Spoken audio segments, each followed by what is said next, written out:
Ya, Bismillahirrahmanirrahim. Assalamualaikum, salam persaudaraan, salam sejahtera hati untuk kita semuanya.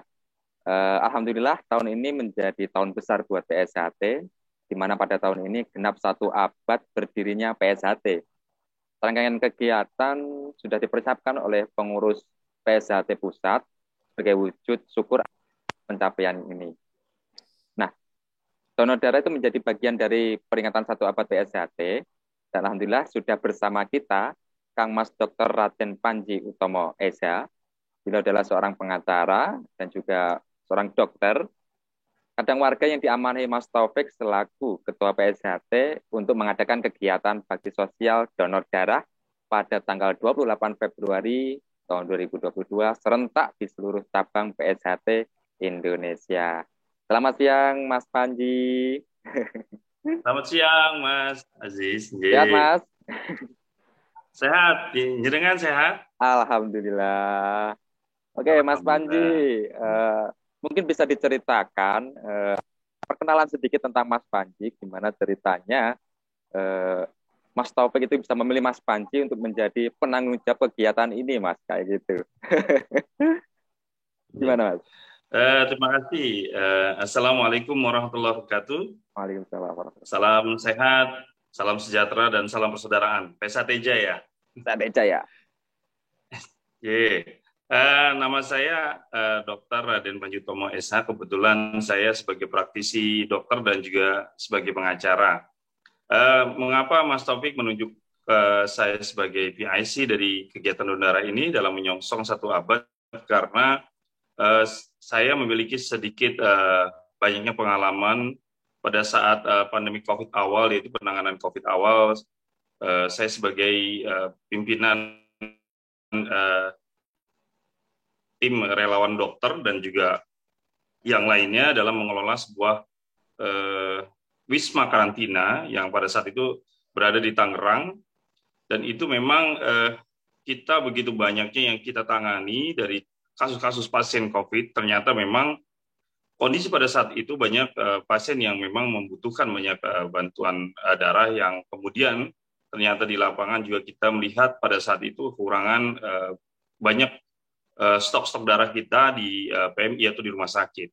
Sehingga itu menjadikan sebuah PR buat kita, dan hingga hari ini memang pemerintah masih juga kekurangan stok darah, karena dalam masa pandemi ini selama 2 tahun lebih ini memang stok darah kita di PMI atau di rumah sakit itu berkurang sampai 50%. Nah, untuk itu maka mungkin Mas Taufik melihat karena ada sedikit pengalaman saya itu yang membuat memang untuk saya diamanahkan untuk jadi PIC donor darah tingkat nasional. Gitu, Mas. Oke, baik. Ye, Terima Mas kasih Aziz. informasinya, Ye. Mas. Jadi Ye. dalam peringatan 1 abad ini kita akan ada kegiatan bakti sosial donor darah, dan itu sebenarnya salah satu dari rangkaian kegiatan menjelang acara puncak 1 abad itu nanti ya, Mas ya. Nah, yang jadi Ye. pertanyaannya ini tuh adalah, ini kan organisasi PSHT gitu, Mas. Mungkin orang lain akan melihat PSHT itu dengan pencak silatnya, dengan hitam-hitamnya kayak gini. Nah, kali ini Ye. kok kayaknya kita kegiatannya yang berbeda daripada yang sebelum-sebelumnya sudah pernah ada, itu kegiatan donor darah gitu loh. Kenapa memilih kegiatan darah ini? Urgensinya apa sih sebenarnya? Kebutuhan apa yang saat ini diperlukan Indonesia akan kehadiran dari kegiatan Kadang Warga PSHT? Monggo. Ye. Jadi eh, pada dasarnya PSHT itu bukan mengajarkan silatnya saja. Karena kita ketahui perbedaan PSHT dengan perguruan silat yang lainnya adalah karena PSHT mengandung sebuah ajaran yang berbudi luhur. Jadi selain mengajarkan pencak silatnya, bagaimana untuk menguatkan mental, menjaga diri atau keluarga kita dengan baik, juga untuk bagaimana mengolah fisik kita secara pribadi menjadi fisik yang lebih mumpuni, artinya untuk dalam mengelola kesehatan di dalam tubuh kita. Tetapi yang paling terpenting di PSHT ini adalah sebuah ajaran yang berbudi luhur. bagaimana bisa membentuk pribadi yang berakhlakul karimah, yang bisa membedakan mana yang salah benar dan mana yang benar dan mana yang salah. Artinya kita diajarkan di PSHT ini untuk bisa melihat segala sesuatu itu dalam konteks sebuah pemahaman bahwa kita diberikan sebuah pemahaman atau ilmu yang bisa melihat dalam sudut kebenaran. Artinya kita berjalan dalam koridor kebenaran. Itu yang pertama. Yang kedua, di dalam PSHT sendiri kita diajarkan untuk bagaimana kita bisa menjadi, karena dasarnya ada persatuan atau persaudaraan, maka persaudaraan itu begitu banyaknya arti dan makna secara filosofi dan rasa, yang tentunya sebuah ikatan rasa yang diantara kita di dalam internal dalam PSHT ini, atau dikatakan sebagai keluarga, itu bagaimana kita bisa membantu keluarga-keluarga kita, khususnya di dalam PSHT yang sedang dalam masalah contohnya. Tetapi juga tidak juga kita diajarkan untuk kita hanya bisa menolong atau membantu itu saudara-saudara kita yang ada di dalam PSHT, melainkan kita bisa membantu dan diwajibkan membantu untuk saudara-saudara kita yang berada di luar dari PSHT. Dan satu hal yang paling prinsip, di PSHT itu diajarkan bagaimana kita hidup bisa bermanfaat untuk orang lain. Artinya dengan apa yang kita miliki, apa yang kita punya ini, bagaimana kita berusaha untuk bisa membantu dan juga bisa mencari jalan keluar dari semua permasalahan orang lain, sehingga itu menjadikan sebuah kontribusi, sebuah ajaran yang selama ini kita pahami, begitu Mas Aziz. Sehingga dalam konteksnya donor darah, tentunya karena negara hari ini sangat membutuhkan darah sebagai salah satu syarat dalam bagaimana membantu dalam menyelesaikan masalah-masalah yang berhubungan dengan kesehatan atau penyakit, yang terlebih menolong nyawa seseorang, itu maka kita bisa dan wajib melakukan kontribusi kepada orang lain atau negara ini dengan memberikan sebuah sumbangan atau sumbangsi darah kita kepada orang lain. Dan itu sangat kental dengan ajaran kita, sangat kental dengan budaya kita, dan sangat kental dengan habit atau kebiasaan kita, yaitu bagaimana kita bisa menjadi bagian dari orang lain dalam membantu dan bermanfaat demi kepentingan hidup hajat orang lain. Begitu, seperti itu Mas Aziz. Iya. Jadi kali ini kan kita akan menggandeng dengan PMI Pusat, yang mana akan berkondisi dengan PMI cabang di seluruh Indonesia untuk mengadakan kegiatan ini. Nah, sebenarnya seberapa besar sih kebutuhan darah di tengah situasi pandemi kayak gini? Apakah COVID itu juga, atau darah itu sebenarnya juga dibutuhkan oleh sang penderita COVID gitu, Mas? Ya, betul. Jadi sebenarnya kebutuhan dalam satu negara kita hari ini, kebutuhannya setahun itu 5,1 juta kantong darah yang dibutuhkan. 5,1 juta kantong hanya darah memang yang selama dibutuhkan. pandemi itu kita hanya bisa masuk 5,1 juta kantong darah yang dibutuhkan. Hanya dalam masa pandemi ini kondisi yang bisa dikumpulkan itu sebanyak paling banyak 50%. Sementara kebutuhan darah per hari itu luar biasa kebutuhannya sebenarnya. Nah, inilah yang menjadi PR kita bersama untuk bagaimana kita bisa membantu. Nah, terutama pasien COVID. Memang pasien COVID itu, kalau COVID itu sendiri, jadi kita mungkin sedikit mengenal tentang COVID. COVID itu virus yang bersifat tidak mematikan. Virus COVID tidak mematikan. Justru virus COVID itu sebagai pencetus kondisi di mana kalau seseorang memiliki komorbid atau memiliki riwayat penyakit seperti jantung, seperti gagal ginjal, seperti liver, atau yang lain sebagainya, itu justru itu membahayakan buat si pasien itu sendiri. Nah, ada beberapa kasus-kasus penyakit yang dimiliki oleh seseorang ketika dia memiliki atau didiagnosis sebagai COVID, penderita COVID.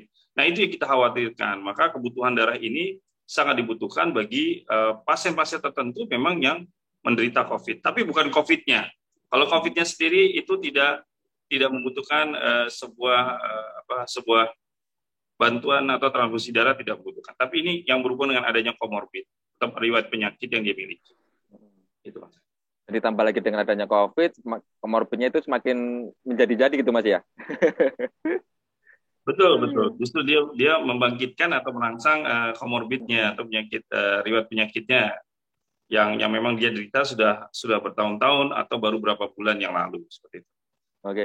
Terus orang-orang yang bisa donor darah itu orang-orang yang gimana, Mas? Apakah ada treatment khusus? Mungkin kalau kita orang PZT kan kebiasaan malam itu selalu bergadang, kayak itu perlu ditinggalkan dulu untuk memeriksakan diri agar bisa diambil darahnya, syarat-syaratnya gitu, Mas. Ya, jadi ada kondisi yang masuk dalam kualifikasi dikatakan boleh melakukan donor atau calon pendonor, yaitu pertama usianya 17 tahun sampai 60 tahun. Pertama. Yang kedua, dalam kondisi sehat jasmani dan rohani. Artinya dia tidak memiliki penyakit-penyakit seperti anemia atau kanker, atau yang paling menakutkan seperti HIV, ya, penyakit virus penyakit kelamin itu, dan juga ada beberapa penyakit lainnya yang memang itu tidak diperbolehkan atau tidak dibenarkan untuk dia melakukan donor darah. Dan perlu diketahui bahwa donor darah itu dalam 1 tahun itu maksimal 3 kali. Jadi kalau ada seseorang yang lebih dari 3 kali dalam 1 tahun itu tidak dianjurkan. Jadi sehingga itu juga sebagai salah satu persyaratan juga. Lalu yang ketiga, dalam kondisi dia tidak lagi sedang hamil, dalam kondisi dia tidak sedang sebenarnya kalau untuk wanita itu dalam tidak menstruasi. Kenapa? Karena menstruasi itu kan mengeluarkan banyak darah. Sementara ini juga diambil darahnya di dalam tubuh. Nah, yang kelima, dalam kondisi dia tidak mengalami gangguan jiwa, ya, gangguan kepribadian atau gangguan jiwa, ya, seperti schizophrenia, itu tidak diperkenankan. Jadi sehingga tidak serta-merta orang mau melakukan donor darah, tapi dia pasti bisa menjadi pendonor, tidak semata karena nanti ada satu sesi untuk screening di mana itu diperiksa semua. Dalam kondisi misalnya kita sedang hipertensi misalkan, sedang kondisi tensi kita naik, gula kita naik, itu tidak diperkenankan untuk menjadi pendonor. Jadi mesti dalam kondisi memang sehat jasmani dan rohani, begitu Mas Haji. Oh iya. Nah kalau ini, Mas, saya itu kan sebenarnya secara pribadi itu takut yang namanya jarum suntik. Pendekar yang takut sama jarum suntik. Mungkin banyak pendekar yang lainnya juga mempunyai perasaan yang sama terhadap jarum suntik. Nah, kira-kira hal apa yang bisa meyakinkan saya atau biar saya menghadapi itu gitu loh. Saya donor. Yeah. Akan tetapi saya takut sama jarum suntik gitu loh. Gimana, Mas? Ada kiat-kiatnya nggak, Mas? Ya. Jadi gini, setiap orang memang pada prinsipnya hampir semua orang itu takut dengan jarum suntik. Hampir semua orang saya temui seperti itu. Tetapi ini kan memang sebuah ketakutan yang sebenarnya kalau kita telusuri sebenarnya memang berpangkat tolak karena memang dia melihat dari kondisi tajamnya jarum. Nah, sementara kondisi yang hari ini kita lihat, kita harus kita sikapi dan harus menimbulkan sebuah kesadaran pada diri kita bahwa setetes darah kita itu sangat berarti untuk satu nyawa seseorang. Artinya, satu tetes darah kita bisa menolong 3 nyawa seseorang. Dalam kondisi pertama, mereka dalam kecelakaan. Itu sangat membutuhkan darah. Yang kedua, dalam kondisi yang tadi dijelaskan, dalam kondisi kita bagaimana menolong pasien-pasien yang memiliki penyakit tertentu. Ya, sebagai contoh seperti gagal ginjal itu sudah pasti membutuhkan sebuah transfusi darah. Dan yang lain-lainnya. Yang ketiga, dalam kondisi bagaimana pasien ketika habis pasca operasi, itu hampir semua di rumah sakit kan pasien pasti ada pasien-pasien yang harus dilakukan operasi. Tentu itu sangat membutuhkan darah. Sehingga kalau kita pahami ini bahwa darah kita dalam setetes darah kita bisa insya Allah menolong nyawa seseorang, maka kita harus mampu mengendalikan rasa ketakutan itu. Karena memang prinsipnya kalau jarum itu dimasukkan dalam pembuluh darah kita melewati bagian kulit bagian atas, bagian luar, ya, bagian superficial, tentu di situ banyak saraf, pasti otomatis itu akan ada rasa. Tapi sekali lagi kalau kita pendekar katanya pendekar ini kan nggak takut sama golok gitu, tapi mau jarum suntik takut gitu. Nah ini jadi pertanyaan. Padahal goloknya sendiri kan lebih tajam dan lebih tajam dan ketika menggores lebih besar daripada jarum. Nah itu sebuah ungkapan sebenarnya itu hanya sakitnya sebentar, cuma sekian seperdetik gitu loh ketika disentuhkan, dan itu tidak sakit yang kita rasakan wah sakit sekali gitu loh. Lebih wah nanti efeknya ketika saya ditusukkan jarum tiba-tiba nanti akan ada gangguan, misal wah saya tidak sadarkan diri segala, itu nggak ada. Nggak ada ya? Memang tenaga profesional yang dimiliki PMI itu adalah tenaga memang profesional yang sudah memiliki pengalaman dan keilmuan dari background mereka, dan juga dari pengalaman yang mereka lakukan yang sudah bertahun-tahun tentunya. Jadi kalau menurut saya nggak perlu takut untuk bersentuhan dengan jarum, nggak perlu takut Ya, gitu. insya Allah. Oh, ya. Ya, karena tadi saat ini kita butuhkan, coba bayangkan rasa sakit kita yang sedikit, yang sebenarnya nggak terlalu sakit, masa bisa mengalahkan satu tetes darah kita untuk bisa menolong kondisi 3 nyawa seseorang gitu loh. Dan yang kedua, kita juga merasa bahwa amalan yang paling tertinggi kata Rasulullah itu, kita bicara, maaf ini kalau kita seorang Muslim atau juga yang lain, saya rasa saya yakin sama bahwa ibadah yang tertinggi itu kan sebenarnya bukan ibadah rutinitas atau rububiyah kita kalau kita Muslim, itu seperti sholat, zakat, tidak. Yang tertinggi justru ibadah kita di hadapan Allah, ibadah yang sifatnya sosial. Nah, makanya satu hal Rasulullah pernah sampaikan, Rasulullah SAW pernah sampaikan sebagai contoh, memberikan makan satu orang saja itu lebih baik daripada 1000 rakaat sholat kita. Kita bisa bayangkan kalau ini darah yang berasal dari tubuh kita. Kalau makan nasi itu kan bukan berasal dari tubuh kita, itu yang kita miliki, kita dapatkan harta kita, terus kita berikan. Ini darah. Nah, berarti itu jauh lebih tinggi amalan itu. Maka untuk itu ada hal-hal yang perlu bisa dipahami bahwa memberikan tetes darah ini sangat-sangat bermanfaat, sangat-sangat dibutuhkan untuk bagaimana memperpanjang insya Allah nyawa seseorang. Itu Mas Aziz. Nah, untuk kegiatan ini nanti itu hanya untuk kadang warga PSHT aja, atau bisa terbuka untuk umum? Misalkan ada orang lain tiba-tiba melihat orang lain yang bukan warga, betul. Ya. Jadi kita optimalkan begini, Mas Aziz, bahwa untuk poin pertama itu sebenarnya kita inginkan sudah diputuskan bersama itu dioptimalkan untuk warga kita. Kenapa? Karena jujur, warga kita ini kan sudah, kalau kita catat dalam satu buku itu sudah jutaan warga kita. Yeah. Yang aktif mungkin ratusan ribu lah di seluruh Indonesia. Nah, maka kita optimalkan bagaimana untuk warga-warga ini untuk bisa datang, untuk bisa memberikan darah. Jadi kita optimalkan untuk warga kita dulu. Tapi kalau memang ada yang partisipasi di luar dari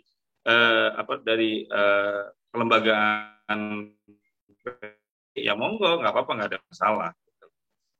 Alhamdulillah. Begitu Mas. Oke, terima kasih Mas Panji. Mungkin ada hal yang perlu disampaikan kepada para pemirsa yang menonton video ini. Dipersilakan, monggo Mas. Bagi yang menonton atau melihat apa yang hari ini bisa saya sampaikan adalah sangat berarti satu tetes darah kita hari ini untuk orang lain atau untuk menyelamatkan nyawa seseorang, di mana kondisi yang setiap hari yang tidak pernah kita ketahui selalu terjadi. Seperti misalkan kondisi di mana ada kondisi kecelakaan, lalu kondisi di mana orang selalu membutuhkan pasca operasi, dan ketiga juga bagaimana menangani yang hari ini penyakit begitu banyak yang sedang merebak.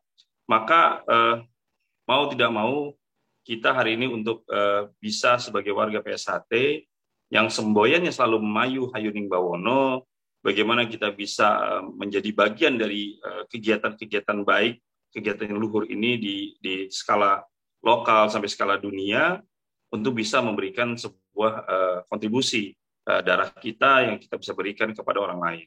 Dan yang kedua, bahwa giat ini menyambut atau menyongsong dalam 1 abad, 100 tahun PSHT, maka kegiatan ini menjadikan sebuah kontribusi besar untuk kita, untuk negara, dan juga untuk lembaga kita, bahwa kegiatan donor darah merupakan bagian kegiatan sosial, kegiatan gerakan kemanusiaan bagi PSHT itu sendiri dan juga warganya dalam menyikapi kondisi pandemi COVID yang saat ini masih belum selesai. Dan untuk itu, kalau kita gunakan dengan rasa kita, dengan sebuah kesadaran kita, mudah-mudahan semua warga yang hari ini menyaksikan bisa turut ikhlas dan semangat untuk bisa memberikan tetes darahnya dengan mendatangi dan juga mendaftarkan semua PIC yang saat ini sudah terbentuk hampir di 250 cabang yang saat ini terdaftar, dan saat ini juga alhamdulillah sudah mencapai 10.000 lebih calon pendonor, sementara target kita adalah 10.000, tapi yang kita butuhkan hari ada 15.000. Mudah-mudahan ini menjadikan sebuah trigger untuk bisa menambah kota calon pendonor kita di setiap PIC untuk bisa bagaimana melengkapi target kita 10.000 kantong darah yang memang disepakati bersama.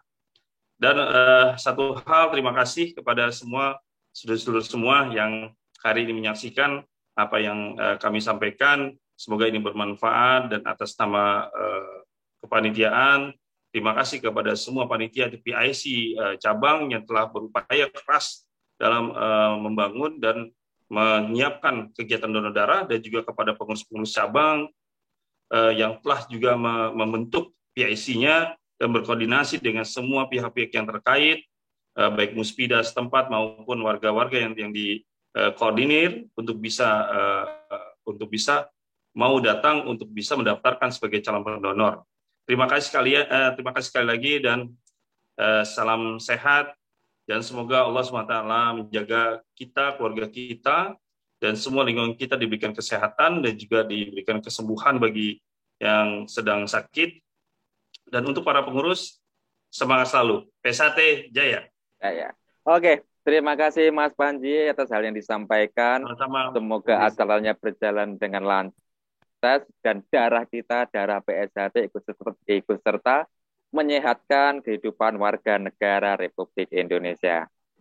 Amin. Baik. Amin ya rabbal alamin. Baik, kurang lebihnya mohon maaf. Akhiri kalam. Wassalamualaikum warahmatullahi wabarakatuh.